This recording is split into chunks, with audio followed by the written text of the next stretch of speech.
Low priority. We'll get to him when we can." Those were the words EMT Derek Mitchell said as he walked past the elderly man, clutching his chest in the hospital waiting room. The man didn't argue, didn't raise his voice. He just nodded, pressed his palm against his sternum, and waited. What Derek didn't know was that the chest beneath that worn flannel shirt carried a story that would change everything. If you believe we should never judge someone's worth by their appearance, type "respect" in the comments right now.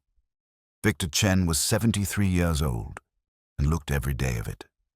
His hands trembled slightly as he sat in the plastic chair of the emergency room, his breathing shallow and measured. He'd driven himself to the hospital when the chest pain started, just like he'd done everything else in his life, quietly, without fuss, without asking for help. The flannel shirt he wore was faded from years of washing, his jeans worn at the knees. To anyone glancing at him, he looked like just another elderly patient, someone who could wait while younger, more urgent cases took priority. Victor had learned long ago not to draw attention to himself. After everything he'd survived, a little chest pain seemed almost trivial. Derek had been an EMT for 3 years, and he prided himself on his efficiency. When the call came in about multiple casualties from a highway pileup, he moved into action mode immediately. His partner, Elena Rodriguez, a veteran paramedic with 15 years of experience, tried to keep pace as Derek triaged the incoming patients. "We need to assess everyone systematically," Elena reminded him, her eyes scanning the waiting room. But Derek was already moving, his clipboard in hand, his focus on the younger patients from the accident. When he passed Victor's chair, he barely glanced down. "Chest pain?" he asked, not waiting for a complete answer. "Could be anxiety, could be indigestion. We'll run an EKG when we have a bed available. Just stay seated." Victor opened his mouth to mention the radiating pain down his left arm, but Derek was already 3 steps away, calling out orders to a nurse. Elena felt something gnaw at her instincts. She'd learned to trust that feeling over her years in emergency medicine, that subtle alarm that went off when something wasn't right. While Derek coordinated the trauma bay for the accident victims, Elena found herself drawn back to the elderly man in the waiting room. Victor's lips had taken on a slightly blue tinge, and a thin sheen of sweat covered his forehead despite the air conditioning. "Sir, I'm Elena," she said, kneeling beside his chair. "Can you describe your pain for me?" Victor's voice was soft, almost apologetic. "It's like an elephant sitting on my chest. Started about 40 minutes ago. My left arm feels heavy." Elena's trained eyes immediately noticed what Derek had missed. This wasn't anxiety. She reached for her stethoscope, then paused. Something about the way Victor held himself, the way he endured without complaint, reminded her of her grandfather, a Korean War veteran who'd suffered his first heart attack in silence because he didn't want to be a burden. "Let me help you with your shirt," Elena said gently, reaching for the buttons of Victor's flannel. That's when she saw it. As the fabric fell away, her breath caught. The scar was massive, a keloid ridge that ran from the base of his throat, down his sternum, splitting into branches across his chest like a lightning strike frozen in flesh. But it wasn't just one scar. It was a roadmap of surgical interventions, a canvas of survival painted in surgical steel and stubborn will. Her eyes dropped to his wrist, where a medical alert bracelet caught the fluorescent light. She lifted it to read the engraving, and her professional composure cracked. 7 cardiac surgeries, multiple valve replacements, IED trauma, USMC. And then, in smaller letters that made her hands shake, Purple Heart, Silver Star, Navy Cross. Elena's voice cut through the emergency room chaos like a blade. "Derek, crash cart, now!" Her tone left no room for argument, no space for questions. Derek spun, irritated at first, then shocked by the urgency in his partner's eyes. As he rushed over with the portable EKG machine, Elena was already establishing IV access, her movements swift and sure. "This patient is in active cardiac distress," she said, her voice level but fierce. "And he's been waiting for 23 minutes while you played triage god." Derek started to protest, then looked down at Victor's chest. The scars stopped him cold. They weren't the neat straight lines of routine surgery.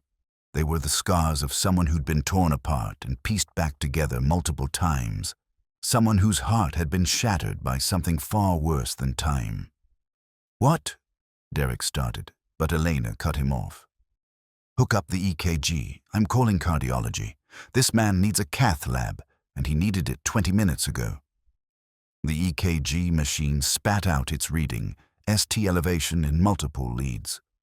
Acute myocardial infarction, the kind that kills if not treated immediately. As the code team assembled and wheeled Victor toward the cardiac unit, Elena stayed by his side, holding the medical bracelet in her palm. She'd already made another call, one that protocol didn't require, but her conscience demanded. She'd found a number on Victor's medical records, listed as his emergency contact, but with a title that made her think it was worth the risk. Major General James Hawkins, USMC retired. She'd left a message, simple and direct. "Your friend Victor Chen is at Memorial Hospital. He's having a heart attack. I thought you should know." 2 hours later, while Victor was still in surgery, a black SUV pulled up to the emergency room entrance. Major General Hawkins walked through those doors like he owned them, his bearing still military, despite his civilian clothes, his face carved from granite and worry. He found Elena at the nurse's station, and before she could explain, he said, "Victor Chen, where is he?" When Elena told him about the surgery, about the delay in treatment, about Derek's dismissal of the elderly patient, something flickered in the general's eyes. Not anger, but a deep, bone-tired sadness. "That scar you saw," he said quietly. "Fallujah, 2004. Victor wasn't just a Marine. He was our translator, our cultural advisor, and the bravest man I've ever known. When that IED went off, he saw it first. He could have hit the ground, saved himself. Instead, he threw himself forward, covering the blast with his body. 11 Marines lived that day because Victor Chen decided his life was worth trading for theirs." The general continued, his voice thick with memory. "The blast shredded his chest. Shrapnel tore through his heart muscle, his aorta, his lungs.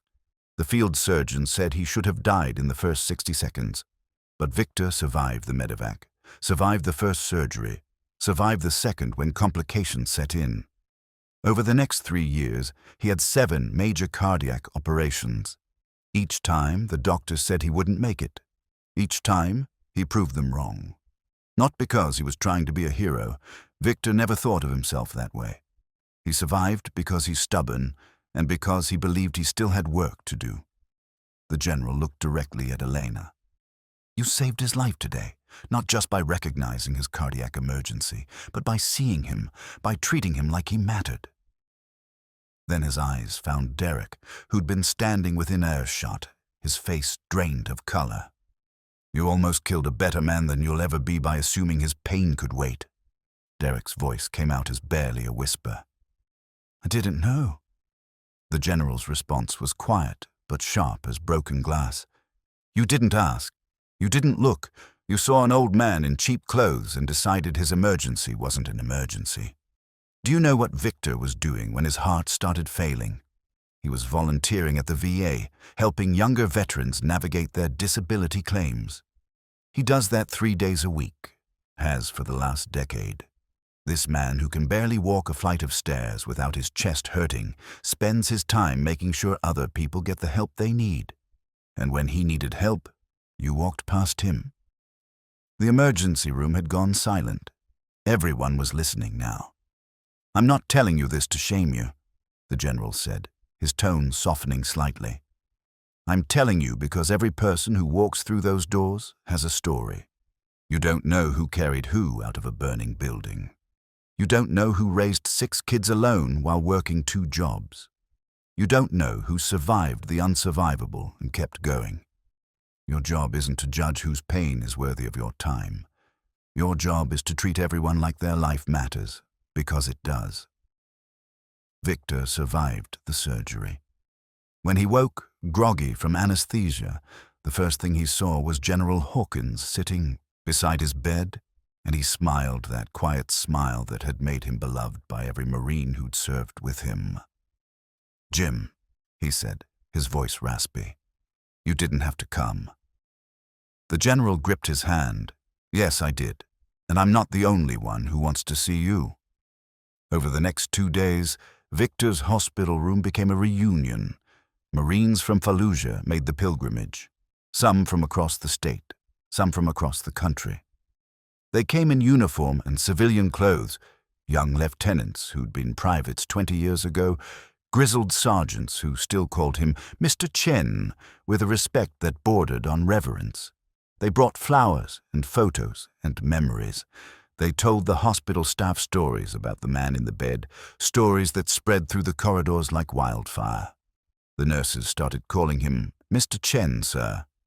The doctors consulted with him rather than talking at him. And Derek, who'd asked permission to visit, stood at the foot of the bed and apologized. Victor, true to his nature, accepted the apology with grace. "You had a hard day," he said simply. "We all make mistakes when we're overwhelmed." But Derek shook his head. "I didn't make a mistake because I was overwhelmed. I made a mistake because I assumed, because I looked at you and decided I knew your story without asking." He paused, struggling with the words. "Elena's making sure I don't forget this.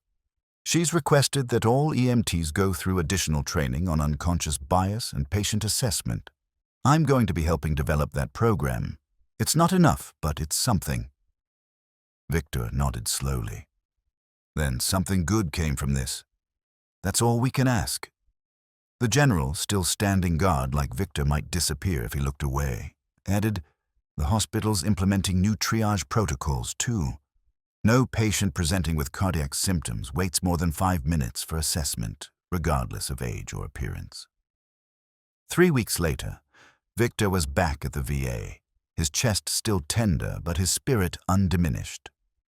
The story of what had happened at the hospital had spread through the veteran community, picked up by local news, shared on social media by Marines who wanted the world to know about the translator who'd saved their lives. The comments filled with respect, with honor, with people sharing their own stories of veterans they'd underestimated, heroes they'd walked past without knowing. Victor tried to downplay the attention, uncomfortable with the spotlight. "I just did what needed doing," he told a reporter. "Same as anyone would." But the Marines who served with him knew better. One of them, a colonel now, said it best. "Victor Chen is the reason we teach our troops that heroism isn't about seeking glory. It's about making the choice to stand between danger and the people you've sworn to protect. Even when no one's watching, even when it costs you everything, he's still making that choice every day." The scar across Victor Chen's chest is more than tissue and surgical precision. It's a testament to sacrifice, to the price some people pay so others can live, to the quiet heroes who never ask for recognition and rarely receive it. It's a reminder that the elderly person waiting in pain might be carrying wounds from a war you never knew about, fighting battles in their body that are the aftermath of protecting your freedom. Derek learned this lesson the hard way, but he learned it. He keeps a photo in his locker now. One the general gave him, Victor Chen, 20 years younger, standing with his Marine unit in Fallujah, smiling that quiet smile, not knowing that in a few days he'd make a choice that would save 11 lives and cost him his health for the rest of his life. Every shift before Derek walks into the ER, he looks at that photo. It reminds him that everyone has a story, everyone deserves respect, everyone matters. If you believe that veterans like Victor Chen deserve our eternal gratitude and that we should never judge someone by their appearance, subscribe to this channel. Because these stories matter, and the people who live them matter more than we can ever fully understand.